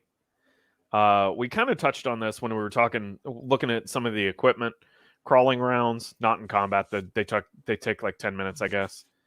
Gosh, that's OSC coming out. I didn't say that. Don't listen to me. Movement. Exactly like you would find, except much, much easier Strength and dexterity check to climb half your speed. Fall if you fail by 5 or more points. They're baked into the rule is a problem with failure. Like, it now all of a sudden climbing is dramatic. If you fall, you take 1d6 damage every 10 feet. You can swim, don't choke, and die, right? You can hold your breath, but don't choke and die. Yep. We have actions while crawling. A lot of this stuff looks pretty similar to OSE and 5th edition. I like how we've got checks for random encounters.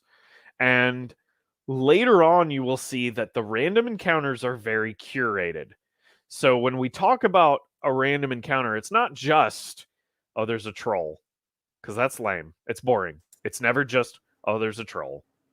It's, there's a troll, and he's doing something in particular, and it adds to the narrative of the story, and it's never boring. There's always something interesting going on with the random encounter. And that's kind of the lesson here, is that your random encounters, if you're using them, you should be using random encounters to apply pressure to the players, and that the random encounter needs to be doing something interesting. Otherwise, you're just wasting your character's time on nonsense that doesn't actually matter. Yep. We got rules for campfires, which are interesting. Did you want to say something, Alex? I was just going to say, a campfire noted consumes 3 torches. Yes. You stack 3 torches together and you get a campfire, but it lets you rest. It lets you get your spell back. But it lets you get your hit points back, but it attrits your torches. So your be precious careful resource. with that. Your precious resource that keeps the darkness at bay. Let's see here. Stealth and surprise. Hiding limitations. Creatures can't hide while other creatures are able to see them, even at a casual glance. You can't just cower in the corner. You can't just hide behind the side of the door like people think they can in 5th edition. I stealth check behind the door. That doesn't even make any sense. Listen to what you're saying. Let's see. Detecting surprise. A lot of the stuff is kind of expected in 5th edition, so we're just kind of moving through here. We've got combat initiative. That's where we talk about highest goes first, turns go clockwise. You don't have to worry about what order it is. We've got different actions. Let's see here. Morale for enemies. I'll let the dungeon masters get into that. Death is fun. This is also very similar to Index Card RPG. Roll a d4, add your con mod. That's how many rounds you get before you die. It might be 1. You don't know. Don't die. Go ahead. What were you going to say? I was just going to say, and that's fantastic because that impetus, unlike 5e where you have all this time, if one of your comrades rolls a 1, you've got somebody has to get to them, or they're going to expire when it gets back to their turn. Yes, so it's a big deal. It's a huge deal because the next part of that is that it fixes. This is yet again a mechanic that fixes both a problem in OSE and in 5th edition. Whereas in 5th edition, a typical combat encounter will last for about 5 rounds. If the dungeon master is really applying pressure to the characters, and it's not like, some epic boss fight, the combat's going to go about 5 rounds. Well, that's also how many rounds a character survives on death saves, roughly speaking. So there actually really is no threat other than we've got to get their action economy back. So let's throw some hit points at them. That's really what's going on when they're on death saves. It's just how long before I can get their action economy back in the game, right? On the other hand, you've got OSE where the moment you hit 0 hit points, you're dead, which sucks at first level. You spend some time, you write a little bit of lore for your character, you talk to your dungeon master. You need just a little bit more durability so that you can appreciate a little bit of character development. Like, sure, your character might die, and that's important. Characters should die sometimes, but you don't want to just, unless it's like a 0 level meat grinder, you don't want to just constantly be making characters that always die. That's just not fun. Nobody likes that. That's what's interesting about the difference between modern gaming and gaming back in the day. Even if we're playing in a hardcore OSR game, characters made today, like players have a certain expectation when they came to the table, for better or for worse, a lot of because of Critical Role and Acquisitions Incorporated and stuff, they have this affinity for making story for their character. And back in the day, like having backstory, if you were a second level elf and you were playing in BX, your backstory was that you were a first level elf before that, and you had hirelings, and you did wargamey type stuff in a dungeon. You cleared the dungeon by moving miniatures through the floor plan, and that was it. It was very much more a war game and collecting treasure. And it wasn't until Dragonlance got published that that kind of narrative really started to become far more important in the game. Like, narrative was there, sure, but it was never really part of the game until Dragonlance and Second Edition came out, and then it really started to take hold. Did we lose Alex? I feel like we lost him again. He's been kind of quiet. No, I think I'm here. Okay, yeah, you're here. Okay, cool. Yeah, hey man, I was just letting you soapbox because you were hitting home runs. Thank you. Okay, so we got overland travel. I'm not going to get into too much of this. But know that it's based on a 6-mile hex, so that you can do hex crawling if you want, and there's a really good, simple system for dealing with how many hexes you cross. And I don't know if we had spoken about it before or what, but I feel like there's a mind meld happening, because the way that I run hex crawls and the way as is presented to run hex crawls in this book, I had never seen the way I had done it before elsewhere in the OSR, and it's also pretty unique here, I feel like, and it's also very terse, and it's almost the same, which is great. Yep. So I don't know. Great minds think alike. Good job, Kelsey. Really good. Really good. Carousing is something you can do on downtime to get bonus XP, but if you screw up, you might find yourself a worthy night of drinking and festivity. Okay, fine. There's an angry wizard casts a deadly spell at you, but you reflected it off your cup. There's a couple of them here that are terrifying. You wake up deep inside the local ruler's stronghold, holding one of their priceless family heirlooms. Footsteps approach. So yes, you can get bonus XP, and you can get some great treasure. But have fun with that. Have fun with that problem. So if you've got players, and I've got players who love to do a little bit of gambling, when they get back to town with the loot and they're spending all their gold on parties for everybody, because they saved the town from the goblins, and now they get to have a strawberry festival, and everybody's eating strawberry pie. This is what you roll on, and just hope you don't get the 14 up on that carousing outcome. That's bad news. So let's see, Wizards and Thieves. This is a very fun gambling game that uses dice to just do gambling. Basically, it's kind of like a Pazak. It's like a dice version of Pazak from Star Wars, if you're familiar with that game. It's super fun. So, and you got different things you can run stakes for. We've got an example of play. I like that the example of play is here in the book and not at the beginning, because now you've seen the rules. Now you get to see the example of play happen. Now you get you have context. Now you get to watch it work. This is the only rule you need. Rely on your judgment.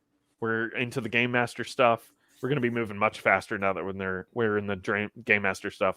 Pay attention to your audience. Always ask the dramatic question. Reward. Just I'm gonna let these are just.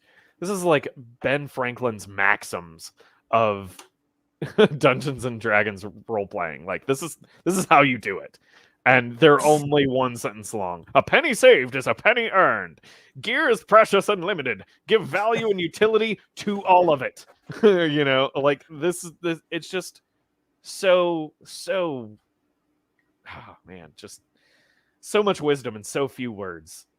I feel like I'm reading the Tao Te Ching of game mastering when I go through this stuff.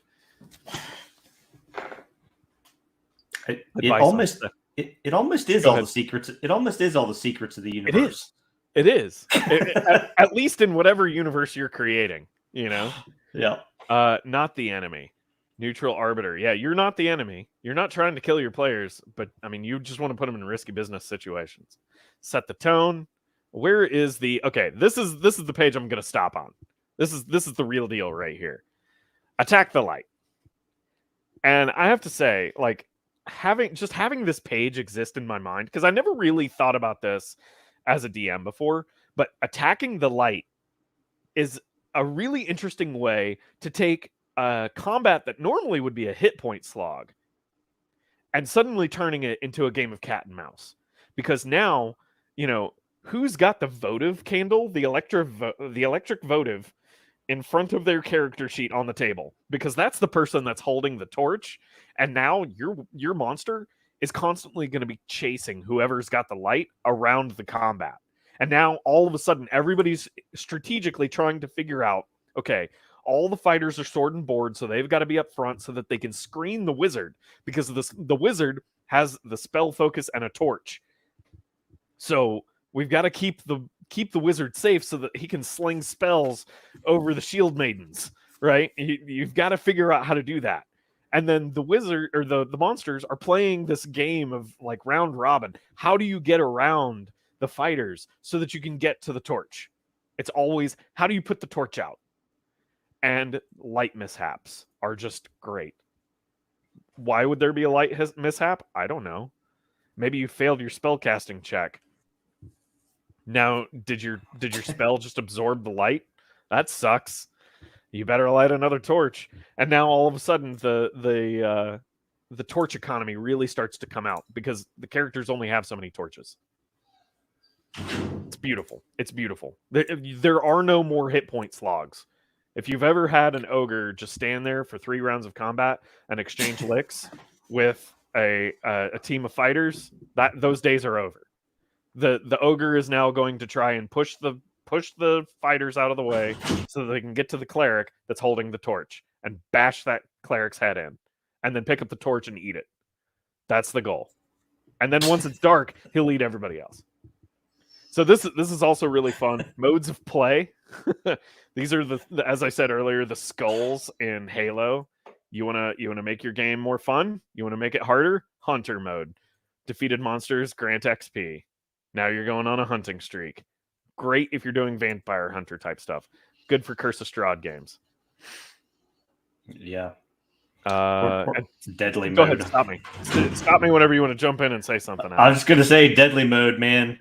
Death timers are always one. And it's a DC 18 it to stabilize the dying. So like everybody has to stop everything that they're doing, including managing the torch. To focus on healing the party member because they're about to die. Meanwhile, the goblins are trying to crawl on top of you, and because you're down on your knees trying to tourniquet your friend and you've got the torch in your mouth, they've got advantage to rip the torch away from you and put it out. So it makes it really, really scary. Yeah. Bill doesn't look so good.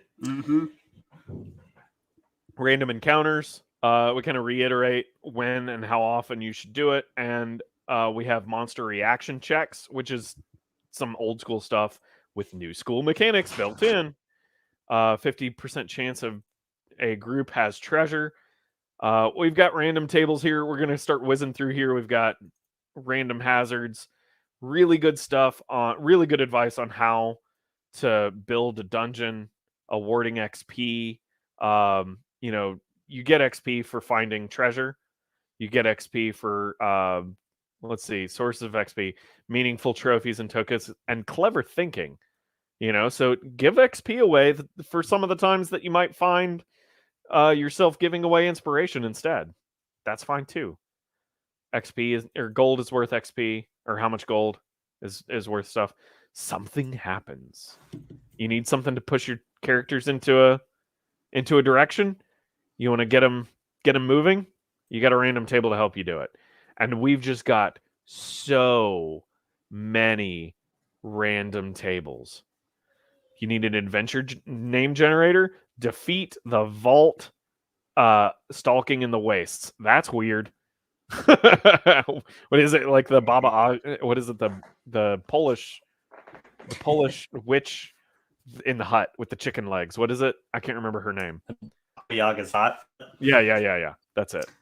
But I mean, all these tables are just genius. They're so well crafted. And this is probably a section, you know, if you get caught flat-footed in the game as a DM and you need something, you can roll super quick. This is probably, or even just inspiration for your next encounter or next adventure. I see myself using these tables a lot. Yes. And I want to point something out here. Every single one of these tables, NPC qualities, you will never see this in a 5th edition Wizards of the Coast book. You will never see this. Secret? What? That is like how you do this. That's what makes these characters interesting. I want a muscular person who speaks quietly, that is that is trying to hide a fugitive. Who's the fugitive? Why? How can you connect that back to one of your factions in the game? How does that get connected back in? Beautiful stuff. And you get an occupation. You might find this. You might find that table in 5th edition. You're not going to find a secret. You're not going to find Afraid of Storms. You know, like that stuff is rival crawlers. Great stuff. Everyone needs to have a rival adventuring trope. Or a rival adventuring troop. And the party name and is known for defeating a dragon. Like they've got clout, which means they're probably better than than the characters at the table. You know, their pet lion. Yep. Poaching treasure finds. Oh man, that's great. And more NPC names. Is Prim on here? Is Prim the Goblin on here? No, these are all different names. Yeah, all different names. Yeah, I think it was names before and then NPC names here. You're right. Really great. And if you want to make your own names, we've got Tinin, Borbus, or Balvin Ovent. I don't know how to pronounce that. Identifier, the Gray, the Charmer. Just, oh man. Tables on how to make maps for your dungeons. Just all kinds of stuff to go in it. Overland hex maps, same stuff. It's just wonderful. And I love this. I've also started to develop recently. I've kind of taught myself to get away from like in my old hex crawls video that kind of, you know, blew up and put me on the map. I feel like that was what started it. I did a hex crawls video. What we get wrong about hex crawls, and I said in that one, you know, like a 20 by 30 hex crawl is about as big as you want to get. And I've even started to come down from that number. Now I'm like, probably 25 hexes on the map is about as, and put something interesting in every hex, you know? Exactly. And this helps you do that. I mean, look at all this interest. Yeah. With just a few glances or rolls. So good. Yeah. A barbarian camp under siege by a warband and barrow mounds being attacked by an invader, a small tower with a door to another plane. Like, what more do you want? There's a whole campaign in those 3 places, you know? Yep. Settlement maps. I don't know if she read the same thing that the people who wrote Mouse Rider, Isaac, what's his name? I can't remember his name. Read, but like this stuff is just great. And a very similar settlement making system. Oh, yes. Even more stuff. What's in the Temple District? What's in the University District? A Wizard's Tower. You know, taverns. Because you gotta. How many times do you have to generate a tavern name? And is the Green Griffin Inn in here? That's an old 2nd edition artwork joke. Ooh. I don't see it. The Singing Dragon. The Gilded Rat. That's gross.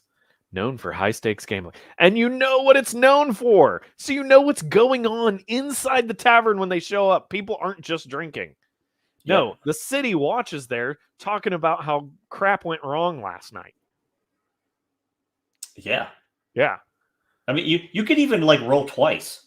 Like and have a couple things happening. Yes. Right? You don't have to limit yourself to just one roll. Like there's so much care that has gone into all this. in terms of that customer service piece for DMs and players alike. Yes. Kelsey, we love you. Like everything you ever wanted is in here. Yeah. And this is specifically what I mean by like, Nave showed us that we can get rid of the trappings of OSE, and Five Torches Deep showed us that you can bring the OSR to 5th edition, but neither of those games were complete enough. This is the one ring that binds OSR and 5e together. This is the one ring. This is what I mean by this is a complete game. Like, you can just pick this book off the shelf and do everything. You don't need, like, sure, go get the stuff if you want to, and that's great. You should, support all the people that you think make cool stuff. But if you just want to just pick up one book and bang out an adventure in 15 minutes because your friends are coming over for a one shot, everything you could ever want is here in this book. Yeah, absolutely. Well, and even if, even if you're just like, hey, you know what, I'm married to Index Card RPG, or I'm married to Easy D6, or whatever Right. you're really into, right? You could still get this book and utilize this killer DM section to make your games and campaigns that much better. Right. Absolutely, totally agree. But I would play this too. I mean, 1,000,000%.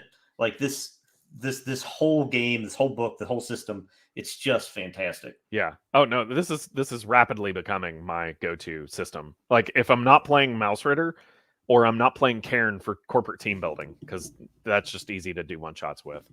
Gotcha. This, like, if I'm doing a campaign, this, and it's not with mice. This is the game I'm using. Right. Yeah, I'm an Index Card RPG guy. This is probably my next go-to. Oh man, the shop generator, Fink and Sons, an ancient beloved owner. The Jade Stocks, aggressive rodent problem. Some of these are just great. Amazing artwork. Well, and that's the other thing too. If you read closely, like in the spells and these lists and all that, Kelsey's wit comes through too. Yes, absolutely. And the wit is top notch too. Mm-hmm. Top notch wit. Oh man. Okay, so now we're getting into like encounters, random encounters, and you'll see what I mean by like every single random encounter is something interesting that's not just a monster. Like, I love this.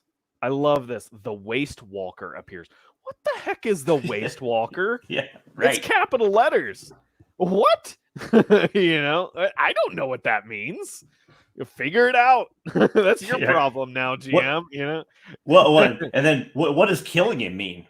Yeah. That's it. The Waste Walker appears. Does that mean like it's an icy apparition spirit, and then it kind of just dissipates into the wind after it's done accosting you?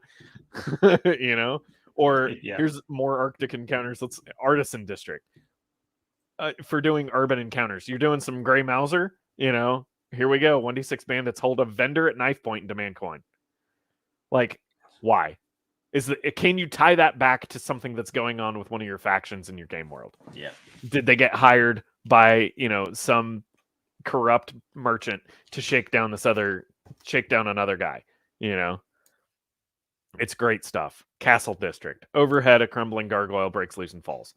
Now all of a sudden, it's not just the gargoyle breaks loose and falls. Now all of a sudden, the engineer is getting called to trial. Was the engineer set up? Does the engineer know something who mortared the gargoyle on? Is there, like, all of these are just so interesting and just ways to just keep your game moving in a very unique way. Robble Goodwin. Who is Robble Goodwin? Clearly this is probably somebody that she had in one of her campaigns as an NPC and just stuck this guy in the book. Robble Goodwin darts by hauling bags of stolen royal good. He just a thief just makes off with some stuff in the Castle District. Like, get out of here. This is hilarious. It's great. Cave encounters. An old chimera makes its nest on a pile of bones. Deep tunnels. Oh, it's so good. Let's stop on a desert. Here we go. Where's a centaurs cautiously draw closer? Okay. I love the capital letter ones. Algariz, the desert dragon, lawful. relaxes on a smoldering rock. Why is it smoldering? He's just taking a smoke break. He's taking a smoke break, but it's lawful. He's a lawful dragon. But why is it smoldering? You know, right? 1d6 wolf fang goblins. So clearly, that's a clan or a tribe or something. You know, just great, and it just goes on and on. You could never use this many. Market encounters, mountain encounters, ocean encounters, coastal encounters, ruins, slums. It just goes. Tavern encounters. Let's stop and let's find a good one. Violet Dorn, a widely renowned bard, walks into the tavern. This woman is as buxom as she is loud and is about to sing you a tune, and her grandchildren are going to run around while you all are entertained and pick the coins right out of your pockets, and they're just going to magically show up in her hat, and you don't know how they got there. And everybody's going to be broke before they leave the tavern. Yep. You know, like, it's just a woman screams, "All will dissolve," and throws acid. What? Yep. University District. The Schools of Wizards and Thieves champion challenges the PC. It's time to duel. You know, like, it just goes on. Okay, so now we're gonna get into some monsters. We'll poke a few monsters here. We got a monster generator. If you want your own monster, oh my gosh. Okay, chat, we gotta roll. Somebody roll. I need 4 d20s. We're rolling up a monster. You and I, we're doing it together, chat. Alex, you give us the first one. We're going to take the first 3 d20s out of the chat. Alex, what's the first one here? I got a 10. Okay, 10. So it's the player level. It's equal to the player level. And level replaces the concept of hit dice, everybody. It's now hit dice. So there's no challenge rating. And obviously, challenge rating is bunk. You don't even need to worry about it. Okay, so we get a 14, a 6, and a 7. So we have a player level. So let's say our players are level 3 because, you know, that's fine. And we got a 14, which is an angelic, confusing gaze strength. And 7 is electricity. So an angelic, electric, confusing gaze thing. Is this like... oh man, I'm gonna go like hardcore Old Testament biblical, like the seraphim, like it's angelic, yeah. But angels, like in the Hebrew scripture, are like wheels of eyes that shine light. You know, like they're terrifying. or like what are they? A pair of wings or a bird made of eyes that shock you with electricity. And they have a very, very confusing gaze. That's where my mind goes. So that's our monster. We just rolled up a seraphim. Good job, everybody. Make it weird. We've got monster generators. And then we've got some combat rolls. I really like this because it helps get into your mind as the game master, like, these are the roles that you need to fill. And if you just have one of these roles, the combat will be boring.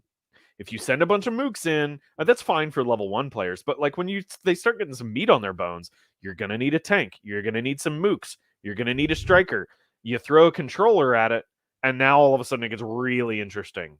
Go check out my video on keeping combat encounters from being boring by watching, by studying Renaissance history battles. You'll have your mind blown. I promise. That's not me tooting my own horn at all. Let's see here. Monster statistics. Okay, we're gonna look at a few monsters. What monsters? I'm just gonna roll the. Whoa, here we go. Oh, perfect. Mordecantus the Flayed, a skinless mummy lich. Imagine how much text there would be in a 5th edition book for just describing like some high level undead. Mm-hmm. This is all you get. This is it. This is all you need. This is it. Crown of Gehenna, Necrosis. All the different cannot be killed while spirit vessel, a diamond, is intact. You know, int spell, blast. One creature takes 5d8. That's brutal. But, the abilities are just so terse, so precise. Well, and there's tasty little stat blocks too, right? Yes. So, yeah, go ahead. Go ahead. I was just going to say, like if you're having your monster like make a save or something like that, just pick the appropriate stat and give it the bonus to its saving roll. Boom. Intelligent. Yeah. If you're making an intelligence save, it's +5. Move on. Yeah. Done. Move on. Yep. Yeah. So good. So good. And there's the picture of him. He's one of the major villains that Kelsey has asserted must be in our game. Let's see. Is there a particular monster you want to look at, Alex, that you think is worth pointing out? Oh man. Golly. Honestly, I don't know that I have a favorite necessarily. Okay. For me, this is all about usability. Yes. As a busy DM, I want to get these to the table, have a fun night of play, and the layout, the preciseness, the conciseness, just makes these so infinitely usable. Right. That's all I would say about it. And not all of them. Yeah, and they're all like. This is effectively a 5th edition monster, just completely slammed into less than 50 words. It's wonderful. I love it. Yeah, it's great. I love it. So, okay, Owlbear. We got to look at the Owlbear. That's one of my favorite monsters to hack in 5th edition. You can do so much with it as like a blueprint. Crush. Deals an extra die of damage if it hits the same target with both claws. Heck yes. 2 attacks. Claws do +5. They do 1d10 damage. Yep. Money. It's amazing. You know how easy that is? Yeah. And run. Illustration is baller. It's killer. Yeah, I keep meaning to get around to fully fleshing out like plushies or something for Alistair the Owlbear. Is like a wizard owlbear that I want to have as my mascot for the channel. Oh, I know. Let's look at Slime Cube if there is one. Oh, or a slime. Is there a slime cube? I don't know. I'm gonna do a search for cube. Here we go. Yeah, or just slime. Cube. Size cube. Gelatinous cube. There we go. There it is. AC 11, 24 hit points. That's quite a bit. Engulf. Absorbs paralyzed creatures at close range into its body, automatically hitting. Half damage from stabbing weapons. DC 15 con are paralyzed for 1d4 rounds. That's terrifying. That's terrifying. Yeah. Terrifying. Roll, add your con bonus, 15, or you're paralyzed. Yep. I didn't mean to scroll there. Ghost. And it's just so precise. So precise. Yep. So anyway, let's get on to the magic weapons here. Where's magic items? Yep. So we've got boons, gemstones, mundane items, treasure. We've got treasure. So it's fun because you've got treasure per level, right? Yep. Level 3. Let's look at some high level treasure. What's in here? What's the good stuff? Mithril shield polished to a mirror shine. Mahogany chessboard with silver pieces. It's wonderful. Yeah, and I think we should say the level is tied to the monster, right? So yes, if you kill a level 10 monster, but you don't have to think, just go straight to this table. Yes, it's a level or a level 11 monster. Yeah, boom, exactly. You're done. You're done. So then you have mundane items with unique features. I mean, it's just wonderful. Random tables, like the level of care that went into random tables. These random tables is magic item idea generator, the Twilight Staff of Time, Shun's Poultice of the Archmage. It's man. we know what Shun's about, so yeah, exactly. Armor benefit, armor curses, like it just goes. It doesn't stop. This is like all the best thoughts that have ever coalesced into one book that could be like a synopsis thesis statement of the OSR is here, except it's all modern. It's all modern. It's all here, and it's all modern. Yep. It's and there's tons of it. So not just creating items, but then we're gonna get ready to hit pages, like 23 pages of unique exotic weapons. You get tons of designing magic items. So sure, we're making magic items, but now we get Armor of Saint Taragnus. I can never pronounce this name. I'm gonna get it. Terganus. That's how I'm gonna pronounce it from now on, just to spite you, Christy. I mean, it's just and the language is just so simple. It's so explicit. I love it so much. Let's look at the Horned Helm of Rumlot. Grants you +1 bonus to your armor class. You have advantage on any check you make to knock down creatures, but you feel compelled to headbutt delicate objects. Memnon's Discordant Blade. Here we go with Kelsey injecting her own world into yours. But you don't have to use these. You've got, 17 pages of advice on how to make your own and roll up your own? It's great stuff. Portable hole. Yep. Gotta have a portable hole. I don't know.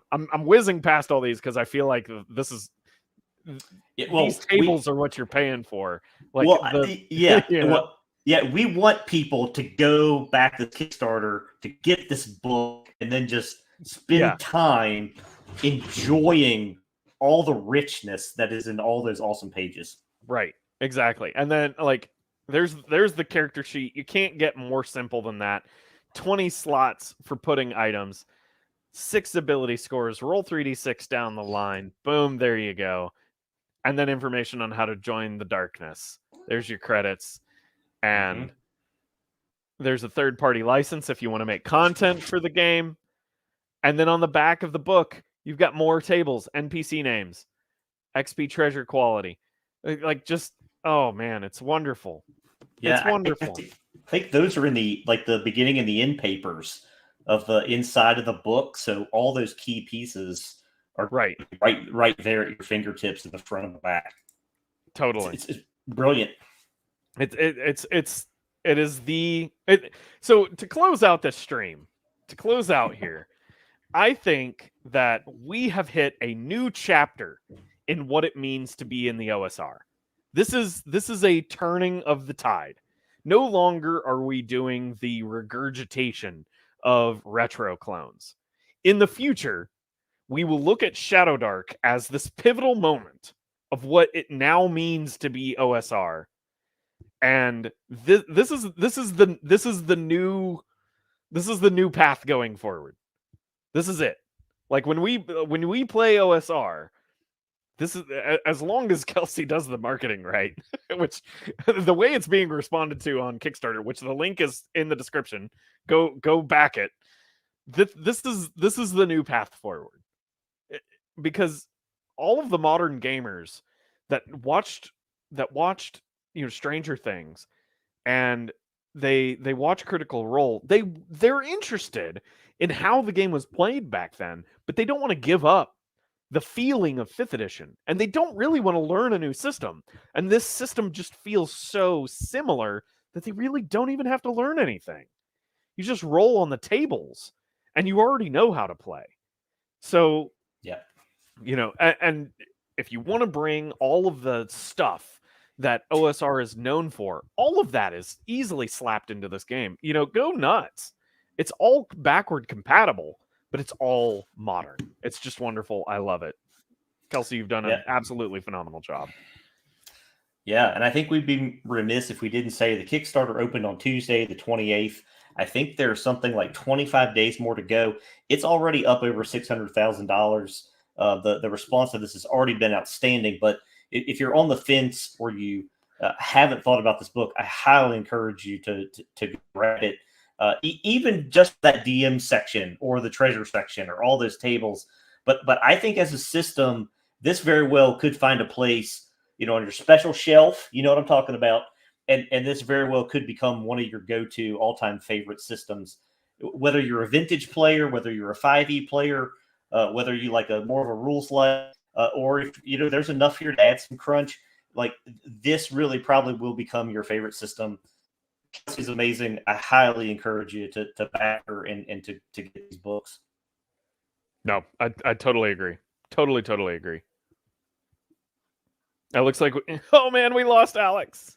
Did we lose it? I think.